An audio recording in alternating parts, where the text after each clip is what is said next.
සුබ දවසක් DP Education ID Campus YouTube channel එකත් එක්ක එකතු වෙලා ඉන්න ඔයගොල්ලෝ හැමෝටම.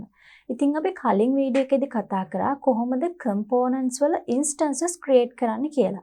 ඉතින් අපි මේ වීඩියෝ එකේදී බලමු component libraries කියන්නේ මොනවද කියලා. ඉතින් මම ඉස්සෙල්ලාම අලුත් design file එකක් create කරගන්නවා. මෙන්න මේ විදිහට මගේ team project එක ඇතුලේ තමයි මම මගේ අලුත් ෆයිල් එක මගේ අලුත් ඩිසයින් ෆයිල් එක ක්‍රියේට් කරගන්නේ.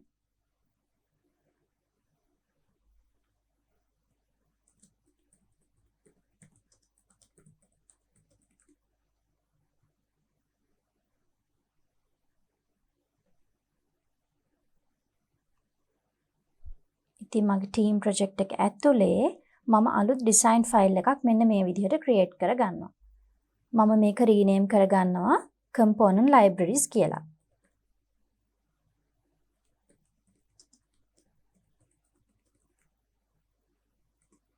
හරි. දැන් මම ඉස්සෙල්ලාම මගේ canvas එක උඩට frame එකක් add කරගන්නවා. මෙන්න මේ විදිහට මම මගේ cursor එක පාවිච්චි කරලා frame එකක් create කරගන්නවා. ඊට පස්සේ මම අලුත් component එකක් හදන්න යන්නේ. ඔයාලා දැනටමත් දන්නවා කොහොමද අලුත් component එකක් හදන්නේ කියන එක. මම button එකක් component එකක් විදිහට create කරගන්න යන්නේ. මේ විදිහට මම rectangle tool එක අරගෙන මගේ button එක create කරගන්නවා. ඊට පස්සේ rectangle එක උඩට මම button text එක මේ විදිහට add කරගන්නවා.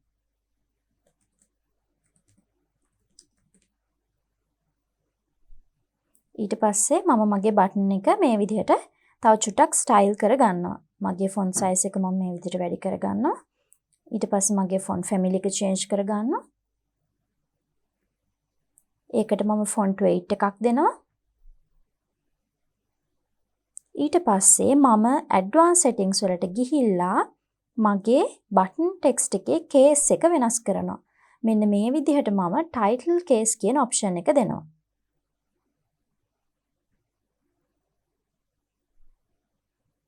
ඊට පස්සේ මම button text එක button එක මැද center කරගෙන මගේ button එකට color එකක් add කරගන්නවා.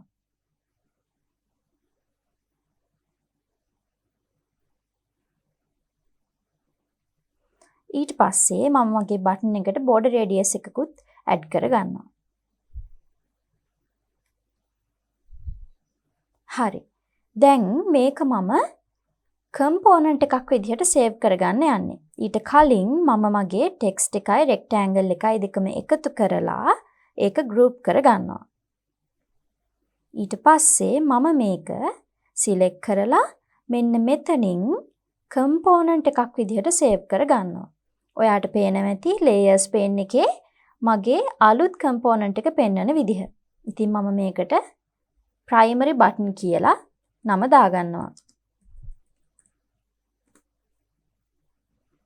හරි. ඊට පස්සේ මම කරන්න යන්නේ මම මේ create කරගත්තු component එක මගේ button component එක library එකට add කරගන්න. library එක කියලා කියන්නේ මෙන්න මේ වගේ දෙයක්. ඔයා හිතන්න එක්කෙනෙකුට වැඩි කීප දෙනෙක් project එකක් එකට කරනවා කියලා. හිතන්න team එකක් එකට එක project එකක වැඩ කරනවා කියලා. ඒ වගේ වෙලාවට component එකක් ඒ හැමෝටම use කරන්න පුළුවන් වෙන්නේ.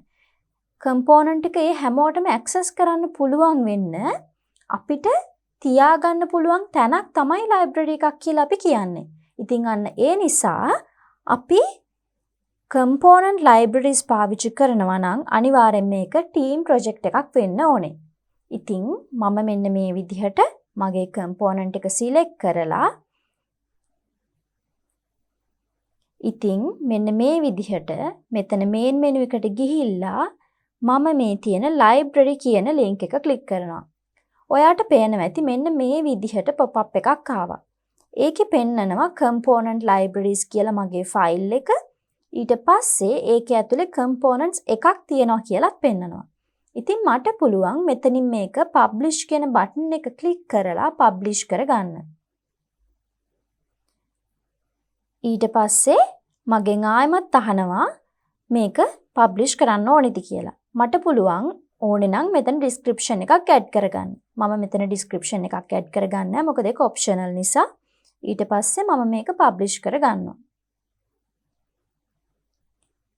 ඔයාට පේනවා ඇති චූටි වෙලාවක් අරගෙන එයා අපේ component එක library එකට publish කරපු විදිහ. ඊට පස්සේ ඔයාට මේ වගේ message එකක් බලා ගන්න පුළුවන් successfully published the component to library කියලා. ඊට පස්සේ මම මේක මෙහෙමම තියෙද්දී අලුත් Figma file එකක් create කරගන්නවා. මම මගේ tab එක duplicate කරලා ඊට පස්සේ මම මගේ files වලට ගිහිල්ලා මේ project එක ඇතුළෙම අලුත් design file එකක් create කරගන්නවා. මෙන්න මේ විදිහට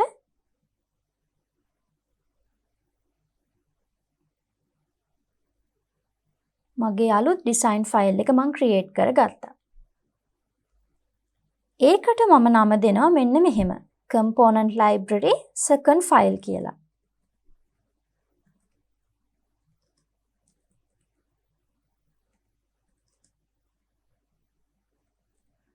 component library second කියලා. ඊට පස්සේ මම පුරුදු විදිහට frame එකක් මගේ canvas එකට add කරගන්නවා. ඊට පස්සේ මම කරන්න යන්නේ මගේ තියෙන component එක. මගේ component library එකේ තියෙන අර component එක, button component එක පාවිච්චි කරලා instance එකක් create කරගන්න. ඒ කියන්නේ ඔයා හිතන්න මම කලින් component එක create කරේ වෙනම user කෙනෙක් විදිහට ඉඳලා කියලා. මම මේ component library second කියන file එක create කරේ ඒ team එකේම තව member කෙනෙක් විදිහට කියලා හිතන්න. ඉතින් එතකොට මම හදන්නේ අර create කරපු component library එකෙන් මගේ button එක reuse කරගන්න. ඉතින් මට කරන්න තියෙන්නේ මෙන්න මේ වගේ දෙයක්. මම main menu එකට ගිහිල්ලා එතනින් libraries කියන option එක select කරගන්නවා. ඊට පස්සේ ඔයාට පේනවා ඇති මෙන්න මේ ආපු pop-up එකේ මගේ library එකේ තියෙන components පෙන්නන විදිහ. ඉතින් මට පුළුවන් මෙන්න මේක select කරලා add to file කියන option එක දෙන්න. ඔයාට පේනවා ඇති මෙන්න මේ විදිහට මගේ අලුත් file එකේද use කරන්න පුළුවන් වෙන්න මම අලුතෙන් create කරගත්තු component එක මගේ files වලට add වුණ විදිහ. ඊට පස්සේ මම කරන්නේ මට ඕනේ මේ button එක add කරගන්නනේ.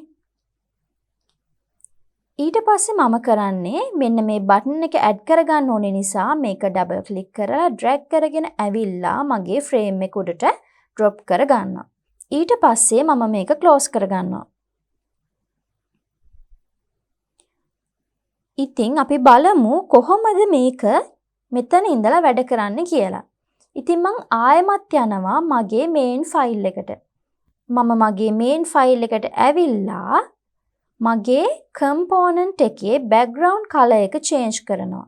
මෙතනින් මම මගේ background color එක green වෙනුවට blue color එකක් add කරගන්නවා.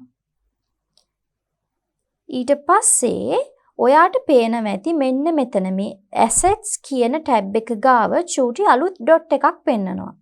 මම ඒක මේ විදිහට click කරොත් ඔයාට මෙතන ආයෙමත් ඒ dot එක පෙන්නනවා.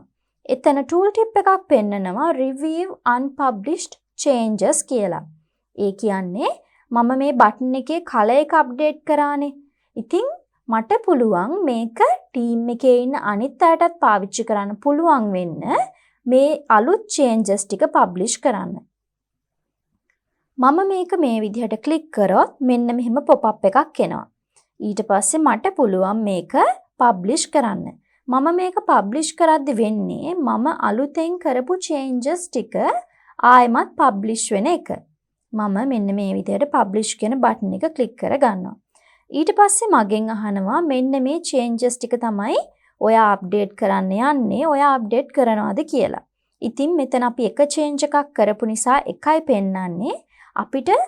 අපිට අවශ්‍ය changes ටික විතරක් update කරන්නත් පුළුවන්. ඉතින් අපිට කරන්න තියෙන්නේ මෙන්න මේ ticks use කරගෙන මේ වැඩේ කරගන්න එක. මම කරපු change එක select කරලා මේ විදිහට publish කරනවා. ඔයාට පේනවා ඇති ඒක ඒ විදිහට publish වෙන විදිහ. ඊට පස්සේ ලයිබ්‍රරි එකට අප්ඩේට්ස් පබ්ලිෂ් වුණා කියලා මෙසේජ් එකකුත් ආවා. දැන් මම ආයෙමත් යනවා මගේ සෙකන්ඩ් ෆයිල් එකට. එතනට ගියාම ඔයාට පේනවා ඇති pop-up එකක් ඇවිත් තියෙනවා component updates available කියලා.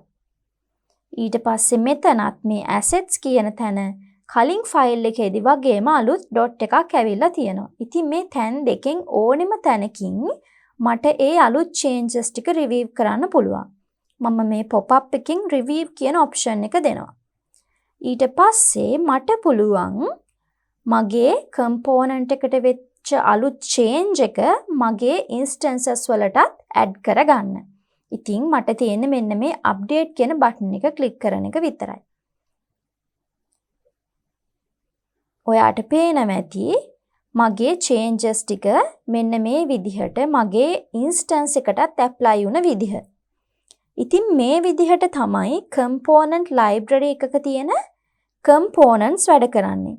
ඉතින් මේකේ වාසිය වෙන්නේ අපි ලොකු ඩිසයින් ෆයිල් එකක් ඩිසයිනර්ස්ලා ගොඩාක් එකතු වෙලා කරද්දී එක තැනකින් විතරක් චේන්ජ් කරලා අපිට පුළුවන් මුළු ඩිසයින් ෆයිල්ස් ඔක්කොගෙම අප්ඩේට්ස් ටික එකපාරම කරගන්න.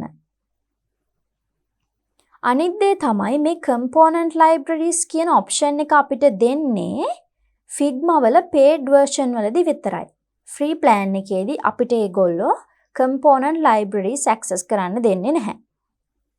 ඊට පස්සේ තවත් දෙයක් තියෙනවා මේ component එකක් උඩ අපි click කරොත් එහෙම ඔයාට බලා ගන්න පුළුවන් මෙන්න මෙතන පෙන්නන variants කියලා option එකක්. මෙතන තියෙනවා properties කියලා button එකක්. ඒක click කරොතින් ඔයාට මෙතන variants කියලා එකක් පෙන්නනවා. variants විතරක් නෙමෙයි boolean කියලා option එකක් තියෙනවා. instance swap කියලා එකක් තියෙනවා. text කියලා එකක් තියෙනවා. මේ හැම දෙයක්ම අපේ components වල තියෙන features. ඉතින් අපි ඒ ගැන intermediate level එකේ design systems වලදී වැඩි දුරටත් කතා කරන්න බලාපොරොත්තු වෙනවා. ඉතින් අපි මේ වීඩියෝ එකේදී කතා කරා component libraries කොහොමද අපි use කරන්නේ කියලා. ඉතින් ඊට අමතරව අපි කතා කරා ඇයි අපිට මේ component libraries වැදගත් වෙන්නේ කියන එක. ඉතින් අපි ඊළඟ වීඩියෝ එකේදී බලමු කොහොමද මේ constraints කියන ඒවා responsive design වලට උපකාර වෙන්නේ කියලා.